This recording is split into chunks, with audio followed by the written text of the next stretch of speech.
আরে ইদানিং পড়াশোনা আমার মাথার ভিতরে কোনোভাবে ঢুকছেই না, পড়াশোনা একদম ভাল লাগছে না ইদানিং। চল এক কাজ করি, আব্বার কাছে যে জিজ্ঞাসা করি এই পড়াশোনার ভাল লাগে না, বিকল্প কোনো ব্যবস্থা আছে কিনা। চল যাই। কিরে গাদা, তোদের বাবা দেখছি মাঠে গল্প করে বেড়াচ্ছে, তোরা যদি এবার পরীক্ষা ফেল করিস তোদের বিয়ে দিয়ে দেবে। আপনি বলে পরীক্ষায় ফেল করলে আব্বা বলে বিয়ে দিয়ে দেবে? পরীক্ষা যে দুটো ভালো দিছি, কালকে পরীক্ষা খারাপ দেবো। চল আব্বার কাছে যে জিজ্ঞাসা করি। চল যাই, চল যাই, চল চল। যাইতে পারবো না, ওই ছেলে দুটার পরীক্ষা না।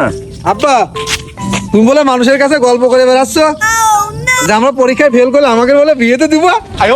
এই হারামজাদা, এই আমি তো ওদের টেনশনে পাচ্ছি না, আর তোরা বলতেছিস যে পরীক্ষা খারাপ করে বিয়ে দিয়ে দেবো। তোদের এই কথা বলছে কে?